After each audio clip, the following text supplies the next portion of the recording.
Prends ta valise et quitte ma maison. Salut à tous. Imaginez être chassé de chez vous par les noms que vous aimez, juste pour quelques kilos en trop. C'est la épreuve qu'a vécue notre héroïne du jour. On dit souvent que l'homme aime avec les yeux, mais il oublie que c'est l'âme qui tient une maison. Regardez comment le destin a tourné en sa faveur. Est-ce que l'apparence physique justifie de briser un foyer? Dites-le moi en commentaire. C'était un homme grand doté d'une carrure athlétique et d'une posture rassurante. Contrairement aux amis de Kofi qui portaient des costumes brillants et des montres hors de prix, Moussa portait une simple tenue de sport sombre. Mais ce qui frappait le plus chez lui, c'était l'expression de son visage, un regard franc, bienveillant, totalement dépourvu de tout jugement. Amina s'assit à bonne distance, les mains tremblantes, serrant nerveusement son sac à main contre sa poitrine. Elle retira ses lunettes, dévoilant des yeux rougis par les larmes nocturnes et des cernes profonds qui témoignaient de son épuisement et du manque de nourriture imposé par son fiancé. D'une voix brisée, presque inaudible, elle lui raconta son cauchemar. Elle lui parla de la petite robe de mariée, des moqueries des amis, du mépris de sa belle-mère Fanta et surtout de l'ultimatum cruel de Kofi. « Il me reste moins de 2 semaines, murmura-t-elle. Je dois entrer dans cette robe, sinon il annulera tout. Je vous en supplie, aidez-moi à faire fondre ce corps qu'il déteste tant. » Moussa l'écouta dans un silence respectueux, ses sourcils se fronçant progressivement à mesure qu'il mesurait l'ampleur de la violence psychologique que subissait cette femme. En tant que professionnel de la santé et du bien-être, il savait parfaitement qu'un corps humain ne pouvait pas se transformer radicalement en 13 jours sans mettre la vie de la personne en grave danger. Il regarda Amina avec une profonde compassion. « Madame, ce que votre fiancé vous demande n'est pas un objectif sportif, c'est une destruction de votre être, dit-il d'une voix calme et posée. Un corps a besoin de temps, de respect et de bonne nourriture.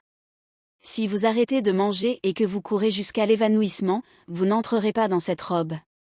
Vous finirez à l'hôpital et votre bébé a besoin d'une maman en pleine forme. » Les mots de Moussa, empreints d'une logique douce et protectrice, firent l'effet d'une bombe dans l'esprit d'Amina.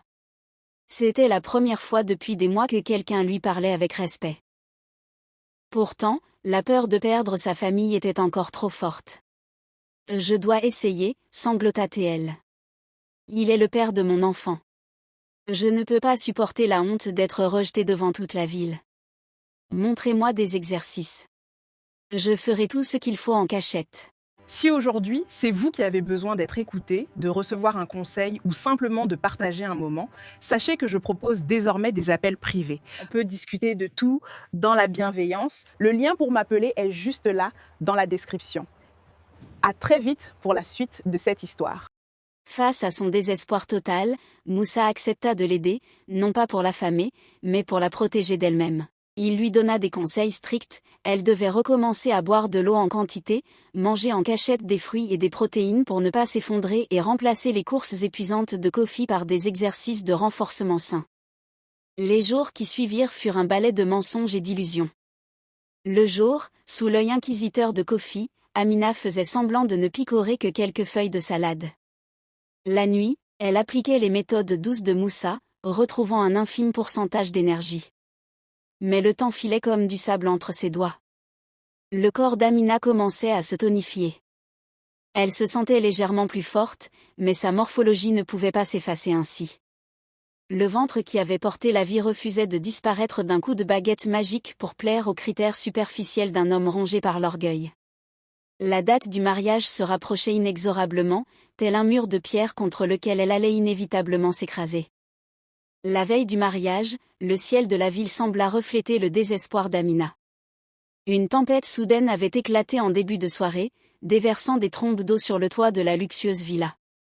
Le tonnerre grondait au loin, faisant vibrer les grandes baies vitrées de la chambre principale. Au centre de la vaste pièce, éclairée par des lustres de cristal, la tension était à son comble. La petite robe de mariée blanche brodée de fils d'argent était étalée sur le lit king size, comme une sentence prête à être exécutée. Kofi, vêtu d'une chemise noire entr'ouverte, faisait les 100 pas, son visage fermé, les poings serrés de nervosité. « Et c'est là maintenant », ordonna-t-il sèchement, le regard fixé sur l'horloge murale, comme si chaque seconde qui passait était une insulte personnelle. Amina, tremblante de la tête aux pieds, s'en empara. Elle se glissa derrière le grand paravent en soie brodée, son cœur battant à tout rompre.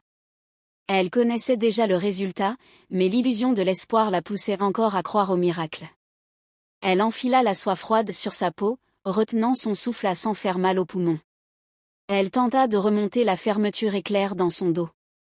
Le petit mécanisme métallique grinça, monta de quelques centimètres, puis se bloqua irrémédiablement au milieu de son dos. Le tissu luxueux tiraillait, étouffant sa poitrine, refusant de contenir ses formes généreuses. C'était un échec total, visible, indiscutable. Lorsqu'elle sortit de derrière le paravent, les yeux baissés, une lourde larme glissant sur sa joue, le silence dans la pièce devint glacial. Le bruit de la pluie battante à l'extérieur était le seul son qui accompagnait cette scène de rupture.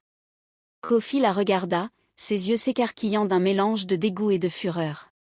Il vit la fermeture éclair coincée, la robe déformée par les hanches d'Amina. Dans son esprit aveuglé par le paraître, il ne voyait pas une femme qui avait tout sacrifié pour lui.